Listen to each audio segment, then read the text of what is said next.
Hi. അപ്പോൾ ഇന്ന് നമുക്ക് മലയാളം ഹോട്ട് ടോപ്പിക്സിൽ പഠിക്കാനുണ്ടായിരുന്നത് കാവ്യശകലങ്ങളും അതുപോലെ ഒറ്റപ്പദം, പിന്നെന്താണ് ഒറ്റപ്പദം അതുപോലെ ശൈലികൾ. അതിൽ നമ്മൾ ഇപ്പോൾ നോക്കാൻ പോകുന്നത് ഒറ്റപ്പദവും ശൈലികളും മാത്രമാണ്.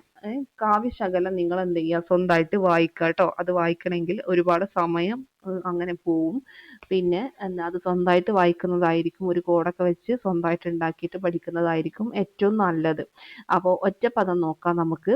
അപ്പോൾ ഞാനെന്നും പറയുന്നത് പോലെ നിങ്ങൾ എന്ത് ചെയ്യുക, ഈ വീഡിയോ ഇഷ്ടപ്പെടുന്നുണ്ടെങ്കിൽ ലൈക്ക് ചെയ്യുക, അതുപോലെ ഷെയർ ചെയ്യുക. അതുപോലെ നിങ്ങൾ എന്ത് ചെയ്യുക, നിങ്ങൾക്ക് എന്തെങ്കിലും അഭിപ്രായം കാര്യങ്ങളൊക്കെ ഉണ്ടെങ്കിൽ കമൻറ്റ് ബോക്സിലൂടെ രേഖപ്പെടുത്തുക. ഓക്കെ ആണല്ലോ, തുടങ്ങിയാലോ?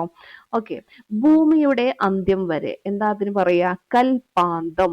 ഭൂമിയുടെ അന്ത്യം വരെ കൽപ്പാന്തം. എൻ്റെ കൂടെ പറഞ്ഞു പോവുക. ഒന്ന് രണ്ട് മൂന്നാല് വട്ടം ഞാൻ പറയാം, അപ്പൊ നിങ്ങൾ എന്ത് ചെയ്യും, അതിന്റെ കൂടെ പഠിച്ചു പോകും കേട്ടോ. ഓക്കെ. ഭൂമിയുടെ അന്ത്യം വരെ കൽപ്പാന്തം. ഭൂമിയുടെ അന്ത്യം വരെ കൽപ്പാന്തം. സേതു മുതൽ ഹിമാലയം വരെ, ആ സേതു ഹിമാചലം. എന്താണ്? സേതു മുതൽ ഹിമാലയം വരെ, ആ സേതു ഹിമാചലം. ആ സേതു ഹിമാചലം. സേതു മുതൽ ഹിമാലയം വരെ, ആ സേതു ഹിമാചലം. സേതു മുതൽ ഹിമാലയം വരെ, ആ സേതു ഹിമാചലം. കാൽമുട്ട് വരെ കൈകളുള്ളവൻ, ആജാനുബാഹു. ഇത് PYക്കാണ്. കാൽമുട്ട് വരെ കൈകളുള്ളവൻ, ആജാനുബാഹു. മരിക്കാറാകുന്ന അവസ്ഥ, പശ്ചിമാവസ്ഥ. മരിക്കാറാകുന്ന അവസ്ഥ, പശ്ചിമാവസ്ഥ. മരിക്കാറാകുന്ന അവസ്ഥ, പശ്ചിമാവസ്ഥ. ഭൂമിയെ സംബന്ധിക്കുന്നത് ഭൗമം. അങ്ങനെയെങ്കിൽ സൂര്യനെ സംബന്ധിക്കുന്നത് സൗരം. ഭൂമിയെ സംബന്ധിക്കുന്നത് ഭൗമം, സൂര്യനെ സംബന്ധിക്കുന്നത് സൗരം. പ്രപഞ്ചത്തെ സംബന്ധിക്കുന്നത് പ്രാപഞ്ചികം, സമുദ്രത്തെ സംബന്ധിക്കുന്നത് സാമുദ്രികം. പെട്ടെന്ന് കിട്ടും അല്ലെ? പ്രപഞ്ചത്തെ സംബന്ധിക്കുന്നത് പ്രാപഞ്ചികം, സമുദ്രത്തെ സംബന്ധിക്കുന്നത് സാമുദ്രികം. തേജസ്സിനെ സംബന്ധിക്കുന്നത് തൈജസം. എന്താണ് തേജസ്സിനെ സംബന്ധിക്കുന്നത്? തൈജസം. തേജസ്സിനെ സംബന്ധിക്കുന്നത് തൈജസം. പൂർണതയെ സംബന്ധിക്കുന്നത് പാർവണം. പൂർണതയെ സംബന്ധിക്കുന്നത് പാർവണം. പൂർണതയെ സംബന്ധിക്കുന്നത് പാർവണം. അപ്പൊ ഭൂമിയുടെ അന്ത്യം വരെ കൽപ്പാന്തം. ഭൂമിയുടെ അന്ത്യം വരെ കൽപ്പാന്തം. സേതു മുതൽ ഹിമാലയം വരെ. എൻ്റെ കൂടെ പറഞ്ഞു നോക്കാം കേട്ടോ, അപ്പൊ പെട്ടെന്ന് കിട്ടും, നിങ്ങൾക്ക് പഠിക്കാൻ പറ്റുക. സേതു മുതൽ ഹിമാലയം വരെ, ആ സേതു ഹിമാചലം. കാൽമുട്ട് വരെ കൈകളുള്ളവൻ, ആജാനുബാഹു. മരിക്കാറാകുന്ന അവസ്ഥ, പശ്ചിമാവസ്ഥ. ഭൂമിയെ സംബന്ധിക്കുന്നത് ഭൗമം, സൂര്യനെ സംബന്ധിക്കുന്നത് സൗരം. പ്രപഞ്ചത്തെ സംബന്ധിക്കുന്നത് പ്രാപഞ്ചികം, സമുദ്രത്തെ സംബന്ധിക്കുന്നത് സാമുദ്രികം. തേജസ്സിനെ സംബന്ധിക്കുന്നത് തൈജസം. പൂർണതയെ സംബന്ധിക്കുന്നത് പാർവണം. തേജസ്സിനെ സംബന്ധിക്കുന്നത് തൈജസം, പൂർണതയെ സംബന്ധിക്കുന്നത് പാർവണം. ഓക്കെ ആണല്ലോ? അപ്പൊ നമുക്ക് ഒന്നുകൂടെ നോക്കി നോക്കാം. ഭൂമിയുടെ അന്ത്യം വരെ കൽപ്പാന്തം. ഭൂമിയുടെ അന്ത്യം വരെ കൽപ്പാന്തം. സേതു മുതൽ ഹിമാലയം വരെ, ആ സേതു ഹിമാചലം. കാൽമുട്ട് വരെ കൈകളുള്ളവൻ, ആജാനുബാഹു. മരിക്കാറാകുന്ന അവസ്ഥ, പശ്ചിമാവസ്ഥ. ഭൂമിയെ സംബന്ധിക്കുന്നത് ഭൗമം, സൂര്യനെ സംബന്ധിക്കുന്നത് സൗരം. പ്രപഞ്ചത്തെ സംബന്ധിക്കുന്നത് പ്രാപഞ്ചികം, സമുദ്രത്തെ സംബന്ധിക്കുന്നത് സാമുദ്രികം. തേജസ്സിനെ സംബന്ധിക്കുന്നത് തൈജസം. തൈജസം. പൂർണതയെ സംബന്ധിക്കുന്നത് പാർവണം. എന്താണ്? പാർവണം. കിട്ടിയല്ലോ?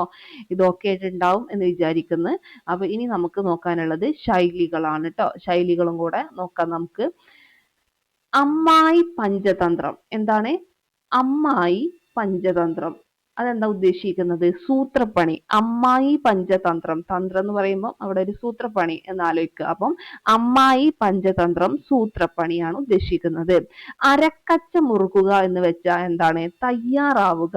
അരക്കച്ച മുറുക്കുക, എന്തിനെങ്കിലും അരക്കച്ച മുറുക്കി ഇറങ്ങുക, അതായത് തയ്യാറാവുക. 1000 പറയുക എന്ന് വെച്ചാൽ ഒരുപാട് പറയാ, ധാരാളം പറയുക. കണക്കിലാവുക. ശരിയായി, കണക്കിലായി എന്ന് പറയില്ലേ? അപ്പൊ അങ്ങനെ ആലോചിക്കുക. കണക്കിലാവുക, ശരിയാകുക. അമരക്കാരൻ. അമരക്കാരൻ എന്ന് പറയുമ്പോൾ അമരക്കാരനായിട്ട് നിൽക്കുന്നവൻ, അതായത് നിയന്ത്രിക്കുന്നവൻ. അരക്കൈ നോക്കുക. ഒരു അരക്കൈ നോക്കാന്ന് പറയില്ലേ? മത്സരിക്കുക. ഓക്കെ. അക്കിടി പറ്റുക, അപകടത്തിലാവുക. അകത്ത് കടത്തുക, ഭക്ഷിക്കുക, അകത്തേക്ക് കടത്തുക എന്നൊക്കെ ഒന്ന് ആലോചിച്ച് കണക്ട് ചെയ്ത് വെക്കട്ടെ, പഠിക്കാൻ വേണ്ടി പറയുന്നതാണേ. അകത്ത് കടത്തുക, ഭക്ഷിക്കുക. അരണബുദ്ധി അല്ലെ, അരണബുദ്ധി, അവൾക്കല്ല അരണബുദ്ധിയാണ്, അവനല്ല അരണബുദ്ധിയാന്നൊക്കെ പറയല്ലേ. അപ്പൊ പെട്ടെന്ന് മറക്കുന്ന സ്വഭാവം. അർദ്ധചന്ദ്രയോഗം, അർദ്ധചന്ദ്രയോഗം എന്താണ്? കഴുത്തിന് പിടിച്ച് പുറത്ത് തള്ളുക. അർദ്ധചന്ദ്രയോഗം എന്ന് വെച്ചാൽ എന്താ ഉദ്ദേശിക്കുന്നത്? കഴുത്തിന് പിടിച്ച് പുറത്ത് തള്ളുക. അർദ്ധചന്ദ്രയോഗം കഴുത്തിന് പിടിച്ച് പുറത്ത് തള്ളുക, അർദ്ധചന്ദ്ര യോഗം എന്നതുകൊണ്ട് ഉദ്ദേശിക്കുന്നത്. ഇനി അമ്മായി പഞ്ചതന്ത്രം, സൂത്രപ്പണി. അരക്കച്ച മുറുകുക, തയ്യാറാവുക. 1000 പറയുക, ധാരാളം പറയുക. കണക്കിലാവുക, ശരിയാകുക. അമരക്കാരൻ, നിയന്ത്രിക്കുന്നവൻ. അരക്കൈ നോക്കുക, മത്സരിക്കുക. അക്കിടി പറ്റുക, അപകടത്തിലാവുക. അകത്ത് കടത്തുക, ഭക്ഷിക്കുക. അരണബുദ്ധി, പെട്ടെന്ന് മറക്കുന്ന സ്വഭാവം. പിന്നെന്താണ്? അർദ്ധചന്ദ്രയോഗം എന്ന് പറഞ്ഞാല് കഴുത്തിന് പിടിച്ച് പുറത്ത് തള്ളുക. അപ്പൊ ഇത്രയും കാര്യങ്ങൾ നിങ്ങൾ എന്ത് ചെയ്യുക? കൃത്യമായിട്ട് പഠിക്കുക. ഇത് വളരെ ഈസി ആയിട്ടുള്ള ഭാഗങ്ങളാണ്, ഈ ശൈലികളും അതുപോലെ ഒറ്റപ്പദവും. ഓക്കെ, ഇത് രണ്ടും നിങ്ങൾ ഇപ്പൊ തന്നെ പഠിച്ചിട്ടുണ്ടാവും എന്നാണ് ഞാൻ വിചാരിക്കുന്നത്. പിന്നെ ബാക്കിയുള്ളത്, അതായത് ഞാൻ കാണിച്ചു തരാം. എന്താ ഇതുണ്ടല്ലോ, എന്താ കാവ്യശകലങ്ങള്, ഇതെന്ത് ചെയ്യുക? നിങ്ങൾ സ്വന്തമായിട്ട് തന്നെ ഒരു കോഡൊക്കെ വെച്ചിട്ട് കണക്ട് ചെയ്യാനായിട്ട് നോക്കുക കേട്ടോ. എന്നിട്ട് സ്വന്തമായിട്ട് തന്നെ ഒന്ന് വായിച്ച് പഠിക്കുക. ഇത് ഞാൻ പറയുമ്പോൾ ഒരുപാട് അങ്ങോട്ട് നീണ്ടുപോകും. അപ്പോൾ പിന്നെ അത്രയും സമയം നമ്മൾ വേസ്റ്റ് ആക്കണ്ടല്ലോ. അത് സ്വന്തമായിട്ട് പഠിക്കുന്നതായിരിക്കും നല്ലത് എന്നാണ് എനിക്ക് തോന്നുന്നത് കേട്ടോ.